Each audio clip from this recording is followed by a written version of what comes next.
Hi everyone, I'm Karen, and last week we talked about all the things I did wrong with my raised garden bed and why it was a complete failure. So this week I thought we'd talk about all the things that you should do right, because I've done my research and I've come up with the top 4 things you need to know when locating a veggie garden. The first thing you need to think about is the position of the sun. Veggies are going to need 6 to 8 hours of sun every single day, and most of them will gladly take more sun if they can get it. And the problem with the sun is that while your garden bed stays in the same spot all year round, the sun moves. So the position of the sun and how much sun your garden gets is going to change with the seasons. Now, we all know that the sun rises in the east and sets in the west. And as the seasons change, it's the height of the sun in the sky, the angle that it's on, that changes the most. This square here behind me is where I'm going to build my new garden bed. It's 9 a.m. on a cold winter morning, and at the moment it's still in full shade. But by lunchtime, it looks like this. The whole garden is in full sun. And in summer, the sun is much higher in the sky, and it basically comes right up that side of the house. So first thing in the morning, this garden here is getting the beautiful morning sun, and in the afternoon, the shed is protecting some of the plants from the worst afternoon heat.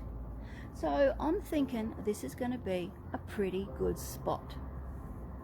The tin on the garden shed gets pretty hot, and in summer that wall gets the full morning sun.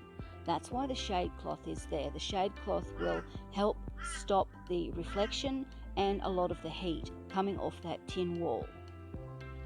The other advantage of being in this position is in summer, if it does get too hot, I can put a little shade cloth roof over it, and I've got the shed and the fence as support to help me support a shade cloth roof. The next thing you need to consider is wind. Plants are just like us. We like to feel the breeze in our hair and the wind on our skin. Plants like to feel the breeze on their leaves. Breeze blowing through the leaves helps keep the leaves dry, it helps to prevent bacteria and mold growing, and it keeps them disease and pest free. Also, like us, plants don't like to be out in super strong gale force winds. The strong winds will dry out the soil, it can damage and burn the little leaves, and if you've got a taller plant, it can blow the plants over. So I'm hoping that this little corner here will be protected from the worst of those westerly winds, which will be coming from behind the shed. The fence has gaps in it which will still allow airflow, and this is where they'll get most of the breeze. So I'm hoping it's going to be a good spot. Something else you need to consider is the slope of your ground. If you're lucky enough to have really nice soil and you're going to dig your garden bed straight into the ground, then you probably should try to position it on a place that's got a little bit of a slope. If your ground is completely flat, there is a good chance that the water is going to pool underneath the surface, and that will potentially rot the roots of your little plants and it's going to die. That is something that I've got a big problem with here in my yard. The soil on the top might seem like it's nice and sandy and clean and the plants are going to love it, but sometimes you dig down a foot and you hit clay. Sometimes it's deeper, sometimes you don't even get that far, and you never know until you start digging. I have lost so many plants that have become well established and then just turned up their toes and died on me because they have hit a layer of clay. The water can't penetrate the clay, it just sits there, it pools, the roots of the plant go rotten, the plant dies, I've got to start all over again. Now obviously your little vegetables aren't going to have a root system as deep as these trees, but you can see what I'm saying. It's important to have a little bit of a slope on the ground so that the excess water can gradually wash away and your roots don't end up sitting in a swampy pile of mud. But you don't want to have too much slope, because if it rains, that rain is simply going to wash all the topsoil and all your plants and all the seeds straight down the hill into the neighbour's yard. So you don't want to have too much of a slope either. But if you're like me and you've got really crap soil and you're going to be building a raised garden bed, the same rule applies, but I think on a much lesser scale. When you've got a raised bed, the soil is all above the ground and it will dry out a bit quicker than the soil that is below ground level. So if you've got a raised bed, it's not going to hurt to have a bit of water laying in the bottom. Whatever you do, don't fully line your bed with plastic. That's going to stop the water from running away and it will create a swamp and everything will die. So keep the bottom open to allow the water to flow away, but a little bit of water is possibly going to help retain some moisture in the bed. And the final thing to think about is the convenience of everything that you're going to need and the convenience of getting to your garden from your house.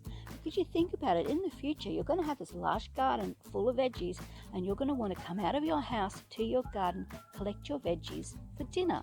You don't want to have to be walking a mile down the yard just to pick a carrot. If you can, try and put your garden where it's close to everything that you're going to need. You're going to need water, you're going to need tools, you're going to need all the stuff in the shed. So let's have a look where I'm putting mine and I'll show you what I mean. So there we have the site for the garden. If we pan this way to start, you'll see that behind that pile of stuff is a hose, nice and close.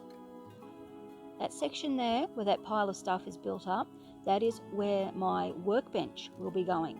So I can use that for potting, for cutting, for doing whatever. I do a lot of projects out in the garden, so it's a nice good spot for my workbench. Right next to the garden, which is right next to the shed. In the shed is where I'm going to have all my tools, my fertilizers, my buckets, everything. Next to that is my stand where I will grow all of my little seedlings. Hopefully grow seedlings. I'm trying a few at the moment, they're not doing too good.